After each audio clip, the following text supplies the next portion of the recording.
Can you go to the hospital by yourself? I promise I'll take care of everything. My name is Emily, and I'm about to have a baby for the first time. I'm last month's pregnant. Although I'm nervous, I'm also very happy to be adding to our family. My husband Mark works a desk job and has weekends off, but he doesn't help much at home or with shopping. He often visits his parents' house on weekends because they live close by and he's very close to them. He doesn't really have a reason, he just goes. Since I got pregnant, I've been careful not to lift heavy things. When I need to buy something heavy like rice, my friends help me. Every day, I wake up early to make breakfast for Mark and say goodbye when he leaves for work.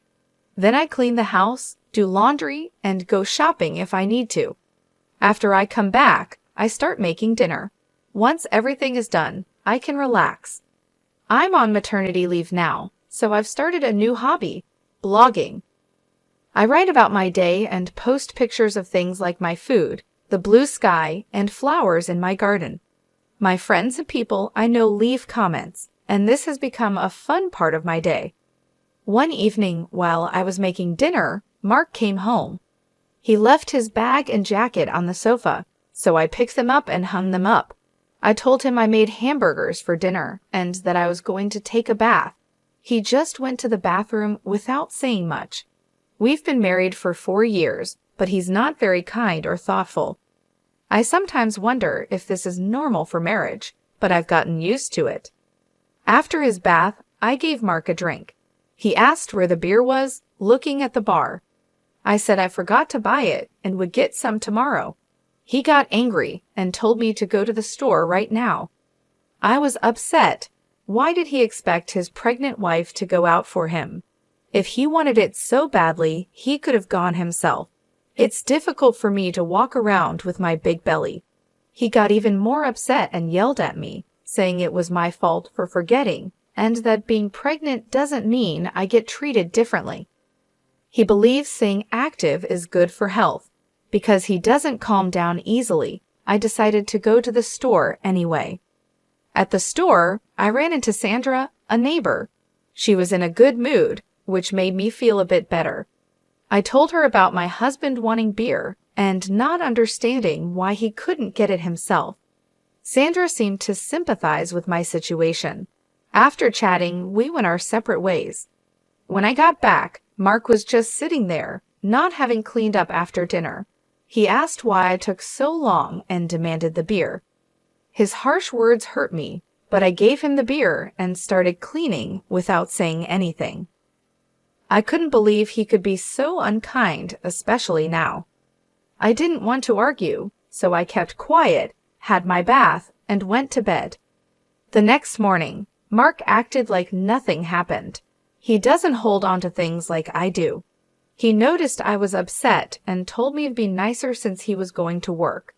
He talked about the importance of being grateful, which made me want to point out he should practice what he preaches. But I was too shocked to say anything. I just watched him leave, saying he wouldn't be home for dinner. After he left, I went about my day as usual, but his words stayed with me. I decided to make something simple just for myself. Then, as evening approached and I was about to eat alone, I was surprised by Mark's unexpected return. I hurried to greet him. He thanked me but mentioned his surprise visit was due to his plans being canceled. He was hungry, expecting dinner, but I had only prepared enough for myself. Mark's reaction was immediate and filled with frustration. He couldn't believe I hadn't considered the possibility of his return, expecting a meal waiting for him. His disappointment grew when he saw the modest dinner I had set out for myself, questioning the effort and care I put into my role at home. He criticized my cooking and suggested I take lessons from his mother, implying her skills were vastly superior. This comparison to his mother, a recurring theme in his critiques, deeply hurt me. He then demanded I go out and buy something for him to eat, ignoring the fact that it was already late and I had settled in for the night. Faced with his anger and unreasonable demands, I felt an overwhelming sense of dismay. When I hesitated, Pointing out the impracticality of his request, Mark's patience snapped. He reminded me of my previous oversights, like forgetting to buy beer, and declared his intention to return to his parents' house out of frustration, leaving me alone. His departure, though abrupt, brought an unexpected relief. However, the next day, this brief respite was shattered by a call from Mark's mother, chastising me for not preparing a meal for her son. Her accusation of what she deemed as near moral harassment was difficult to hear. I attempted to explain the situation, but faced with her unwavering stance, I ended the conversation with an apology, feeling disheartened. With Mark away, I allowed myself a leisurely late brunch, a small act of self-care amid the turmoil. Yet the prospect of his return loomed over me, tinted with the anticipation of further conflict. Determined to bridge the gap, I resolved to make an exceptional dinner that evening. I shopped with care, selecting ingredients for a special meal, and ensuring to include Mark's preferred beer, aiming to mend fences through a gesture of goodwill. I shortened my daily blogging ritual to dedicate more time to cooking, pouring my effort into preparing a meal that would surpass Mark's expectations. The table was set meticulously, reflecting both my dedication and a hopeful step towards reconciliation. As I surveyed the scene, a sense of accomplishment washed over me. In this effort, I found not only a means to potentially appease Mark, but also a moment of self-validation. I hoped that this dinner, a symbol of my effort and care, would be met with appreciation, marking a step towards understanding and mutual respect. I waited for Mark in the dining room, but he didn't come home. I tried calling him many times on my phone, but got no answer, which made me worry. Hours passed, and I thought maybe he went to his parents' house. They hadn't seen him either. It was getting late, and I was about to call the police when Mark finally came home, very drunk.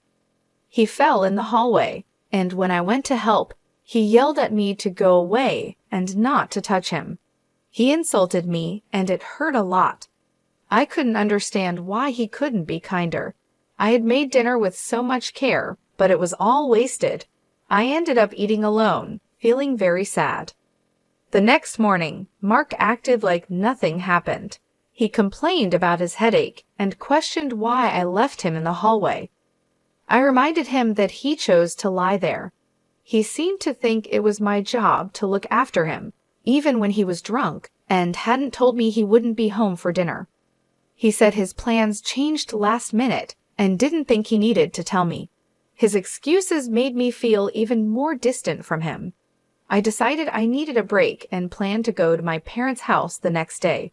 Being around Mark had become hard and unenjoyable. His lack of respect made me think about divorce, especially with our baby on the way. I was excited about the baby, but sad about our relationship. I've heard from friends that giving birth can be tough, but I'm more excited than worried about meeting my baby. My neighbors cheer me up by saying it won't be long now. One day, Mark mentioned his parents wanted us to go on a trip with them. This surprised me because Mark's parents and I don't always get along. They often take Mark's side in any disagreement. Mark insisted that being pregnant doesn't mean I can't travel and that everything was arranged for a short trip next week, which is close to my due date. I felt this was too much and tried to object, but Mark wouldn't listen. I talked to a friend about it, who agreed it was unreasonable. When the day to leave arrived, I said I wasn't feeling well and wanted to stay home, but Mark insisted I'd be fine in the car. As we were getting ready to leave, I realized my water had broken. I told Mark we needed to go to the hospital right away. He was surprised, and then, strangely, he told me to get out of the car because I was making a mess. I couldn't believe he was more concerned about the car than getting me to the hospital. Mark told me to get out of the car because he needed to clean it, and then, shockingly, he pulled me out and drove off, saying I should go to the hospital by myself. I was too surprised to react. Quickly, I called for an ambulance, and that's when Sandra, a neighbor, came over and saw I was in trouble. She helped me get a special taxi to the hospital, comforting me on the way. I was thankful for her support and cried a bit from the relief of her kindness. As Sandra stayed with me at the hospital, I quietly promised myself that Mark would regret his actions. Sandra held my hand, keeping me calm until my parents arrived. They looked worried, and Sandra said she needed to talk to them about something. Then I started having more intense labor pains. My phone rang, and it was Mark calling. My parents didn't look happy but handed me the phone. Mark sounded panicked, asking for help, but I couldn't deal with him right then and hung up. Despite turning off my phone, Mark kept sending messages. Eventually, I was taken to the delivery room, and after some time, I heard my baby crying. I was so tired but happy to see my parents and Sandra with me. After sleeping for a bit, I woke up in my hospital bed. My parents were there, looking concerned. I asked about the baby, and they said the baby was fine and would be back with me soon. Sandra had left, but I felt so grateful for her help. I promised my parents that things would change once we got home. I decided to visit Sandra later to thank her. When I turned on my phone, I saw a lot of missed calls from Mark, which surprised me, but I didn't feel any hope from them, so I just ignored them. A friend came to see me in the hospital to celebrate the birth of my baby. As we talked, I told her about what happened with Mark. She was shocked and even joked about wanting to scold him. She made sure I knew resting and my health were most important, then she left. My parents, already knowing the full story from Sandra, asked me what I planned to do next. I told them I was thinking about getting a divorce, and they supported my decision. I decided to stay with my parents after leaving the hospital. Mark tried to visit me at the hospital, but I had told the staff I didn't want to see him, so they didn't let him in. The next day, Sandra visited with a fruit basket. I was so happy to see her. She reminded me to take it easy because getting tired after having a baby is common. I thanked her a lot for her help and said I didn't know what I would have done without her. Sandra told me it was most important that me and the baby were healthy, and she was glad to help. I promised to thank her properly once everything calmed down. Sandra mentioned she had told her husband about what happened, and he was very upset. I felt bad for involving her in my problems. Then Sandra revealed something surprising. She was actually the wife of the CEO at the company where Mark works. We became neighbors when we first moved here. This made me realize just how much I had brought Sandra into this situation. I didn't know that Sandra was the CEO's wife. We met often at the local stores and started having tea together. That's how I learned about her husband's important job. My husband didn't know any of this because he never joined me in meeting our neighbors and didn't like to socialize. Sandra once asked me not to tell my husband about her identity because she didn't want to cause any trouble, and I agreed. With my difficult situation at home, Sandra offered to talk to her husband about it, but I didn't want to bother her. After what happened recently, it seems Sandra decided she had to act, which is why my husband was trying to reach her. I'm really grateful to Sandra for her support. She told me I was a dear friend and she couldn't just watch me suffer. Even though my husband kept sending messages, I ignored them, focusing on my future with my baby. Just before leaving the hospital, a friend showed me a social media post about my situation. She has many followers and had shared a video someone took of me being yelled at by my husband when he made me get out of the car. My face was blurred for privacy, but the video got a lot of attention, and people figured out who my husband and his company were.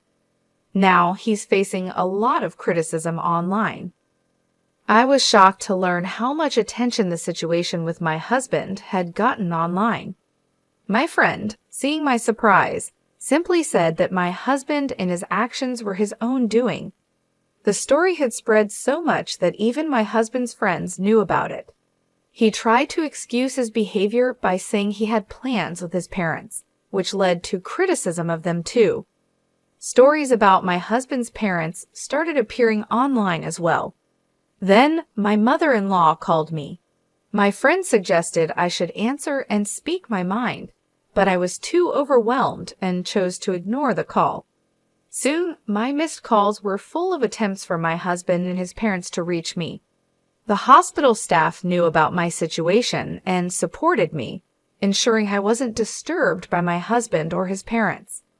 As my discharge day came, I worried about encountering my husband and his parents outside the hospital.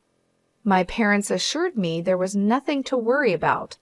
On the day I was leaving, I heard my husband and in-laws calling out to me. Suddenly, men in black suits formed a barrier around me, making me feel safe. They were there to protect me on someone's orders, and my mom reassured me once more, saying I had nothing to fear. With their protection, my husband and his parents couldn't get close as I got into the car safely. I'm really thankful for Sandra's help and have been thinking about how to thank her properly. My parents agree and want to show our gratitude too. Even though I've started a new chapter and am enjoying better days, my husband and his parents keep trying to contact me. I sent them divorce papers, but they didn't seem ready to accept them. Once, when they called and spoke rudely to my dad, he got upset and they ended the call quickly. We decided to get help from a lawyer who was a friend of my dad's. The lawyer was willing to help us after we told him about the situation and the video that was shared online. When the lawyer contacted my husband on our behalf, my husband was surprised and then stubborn, insisting we could solve our issues without a lawyer. But the lawyer made it clear he was representing me, and it was my choice to involve him. My husband didn't want to agree to the divorce at first, but the mention of possibly going to court made him change his mind.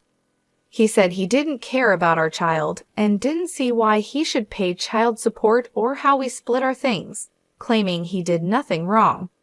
The lawyer explained the legal side, but my husband was still not convinced until the lawyer mentioned court, which made my in-laws agree to the terms quickly. I was stunned by my husband's attitude and couldn't believe I had married him.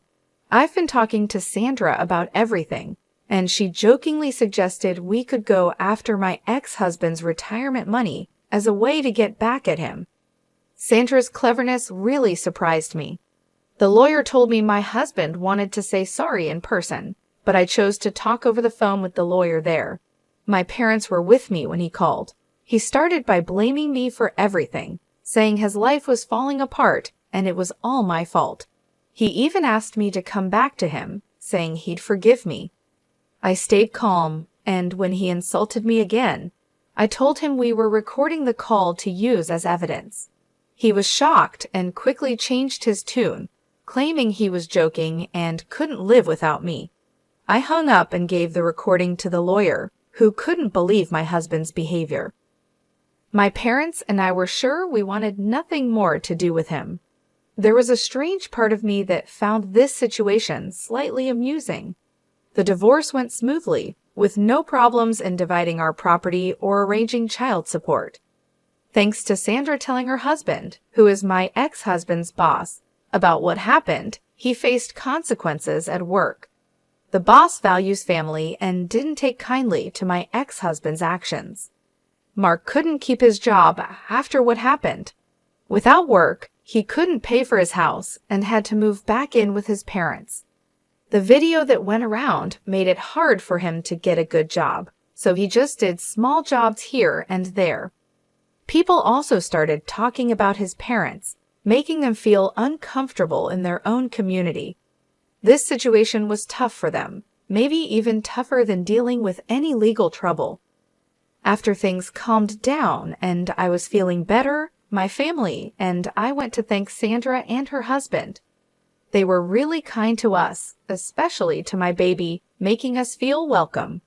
Soon, Sandra and my mom became good friends, and our dads got along well too. Sandra and her husband have a son who is about my age, and surprisingly, we started getting closer. A few years later, it looked like I might become part of Sandra's family, which was something nobody expected. Life can really surprise you sometimes.